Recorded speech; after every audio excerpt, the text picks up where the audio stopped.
Everyone, welcome to बंधन academy.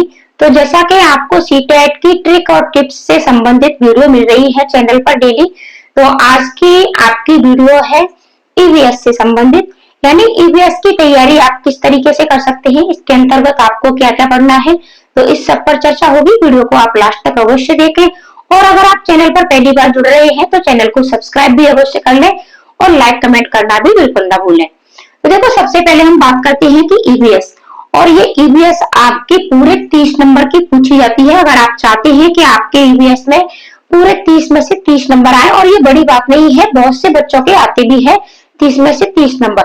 अगर आपके 30 में से 30 नंबर नहीं आएंगे, ठीक है, तो आपके 28 यानी 28 नंबर से कम नहीं आएंगे अगर आप इस तरीके से पढ़ोगे। तो चलो तरीका हम आपको बताते हैं।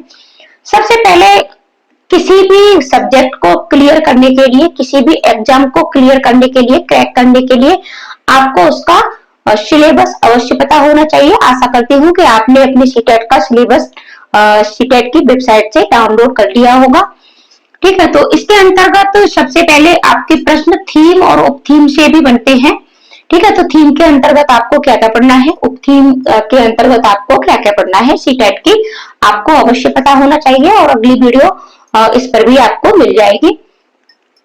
इसके साथ ही साथ आपको पढ़नी है एनसीईआरटी। देखो, एनसीईआरटी की बुक्स आपको अवश्य पढ़नी है, इन्हें आपको बिल्कुल भी छोड़ना नहीं है। चाहे आपसे कोई भी कहे, आपको एनसीईआरटी के कहीं से नोट्स भी मिल सकते हैं, वन लाइनर भी मिल सकते हैं, लेकिन फिर भी आप हमारे कहने से कम 2 बार एनसीईआरटी बुक अवश्य पढ़ें। एक दिन में ही आप इन्हें पढ़ सकते हैं, पूरी तीनों किताबों को, तो आपके मात्र 2 दिन ही खराब होते हैं। और एनसीईआरटी बुकें आपको कक्षा 3, 4 और 5, यानी आपको 3, 4, 5 इन क्लासों की, 3rd, 4th, 5th इन 3 क्लासों की एनसीईआरटी बुकों को अवश्य पढ़ना है, क्योंकि यहाँ से आपके पूरे 15 नंबर बनते हैं। अब मान के चलिए 30 नंबर में से 15 नंबर आपके एनसीईआरटी से ही पूछे जाते हैं, तो अगर आप एनसीईआरटी को छोड़ दोगे तो फिर आपके अच्छे नंबर कहां से आएंगे। तो इसलिए आपको एनसीईआरटी अवश्य पढ़ना है, क्योंकि एनसीईआरटी के 15 नंबर आपको यहाँ एनसीईआरटी बुकों से ही मिलते हैं, ईवीएस के 15 नंबर। अब बात करते हैं पीवाईक्यू की, और एनसीईआरटी आपको पढ़नी कैसे है, इस पर हम पहले भी कई बार आपको बता चुके हैं। तो एनसीईआरटी बुकों को आप कम से कम 3 बार अवश्य पढ़ें, ठीक है, कम से कम आपको 3 बार अवश्य पढ़नी है। अगर आप 3 बार एनसीईआरटी बुकों को पढ़ लेते हो, तब मेरा ख्याल है कि आपको नोट्स भी बनाने की जरूरत नहीं पड़ती है, लेकिन आप नोट्स अवश्य बनाएं, क्योंकि लास्ट टाइम आप अगर अपने इन नोट्सों से रिवीजन करते हो, तब आप पूरे जो भी आपके एनसीईआरटी बुकों से 15 नंबर बनते हैं आपके, वो आप पूरे के पूरे ला पाते हो। इसके बाद है आपकी पीवाईक्यू। तो पीवाईक्यू की भी आपको जम करके प्रैक्टिस करनी है, ठीक है।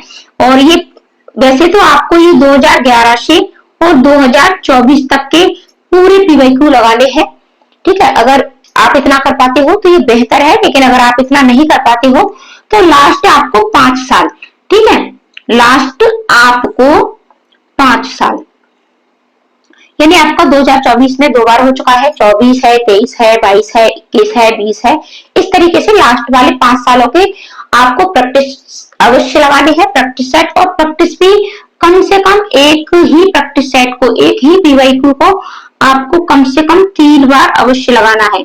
देखो, क्या होता है कि बहुत से बच्चे सिर्फ एक प्रश्न पत्र उन्होंने दे दिया और उसको सिर्फ एक बार ही लगाते हैं।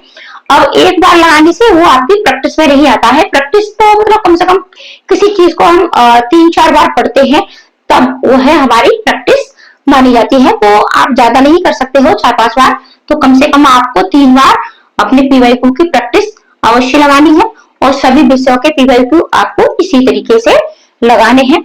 साथ ही साथ जब भी आप एनसीईआरटी पढ़े तो अपने वन लाइनर अवश्य बनाएं।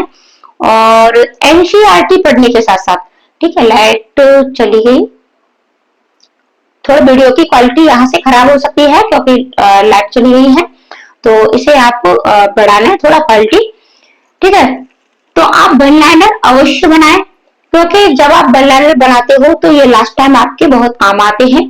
तो वन लाइनर अवश्य बनाएं, सिर्फ एनसीईआरटी बुकों के नहीं, जो भी आपके पेडागोजी के भी प्रश्न बनते हैं अब पेडागोजी पर पकड़ आप कहां से बनाओगे, और ईवीएस में आपके 15 नंबर पेडागोजी के मान के चलिएगा, और पेडागोजी की पकड़ बनाने के लिए आपको टैग वर्ड्स सीखने पड़ेंगे। टैग वर्ड्स की वीडियो पहले भी आपको दी जा चुकी है, आप प्लेलिस्ट में जाकर के वहां से सारी टैग वर्ड्स की वीडियो आपको मिल जाएंगी सभी सब्जेक्टों की, तो वहां से देख सकते हैं। वरना आपको 15 तारीख से आपकी जो 15 अगस्त से क्लासेस शुरू होने वाली है, तो आपको फिर से सारी क्लासेस दी जाएंगी, सारे टैग वर्ड्स पढ़ाए जाएंगे। तो निगेटिव पॉजिटिव पॉइंट जो भी आपके होते हैं टैग वर्ड्स, तो टैग वर्ड्स को आप अवश्य पढ़ें, टैग वर्ड्स पर अपनी पकड़ अवश्य बनाएं। ठीक है, देखो आपको पता होना चाहिए कि एनसीईआरटी के साथ साथ, ठीक है, और हमें क्या क्या पढ़ना है। तो ईवीएस कि आप अपना सिलेबस देखिएगा, सिलेबस के अकॉर्डिंग पढ़िएगा, और इसके साथ साथ आपको, ठीक है, इसके साथ साथ जब आप इसकी प्रैक्टिस लगाओगे पीवर की, तो वहां से आपको अपने आप से चीजें पता चलती हैं कि हमने मतलब इस पेपर में किस लेवल के प्रश्न पूछे जाते हैं और पेपर हमारा किस लेवल का आता है। तो इस तरीके से अगर आप तैयारी करोगे तो आप निश्चित ही सफल होंगे। तो मिलते हैं ऐसी अगली वीडियो में, आज के लिए इतना ही, धन्यवाद।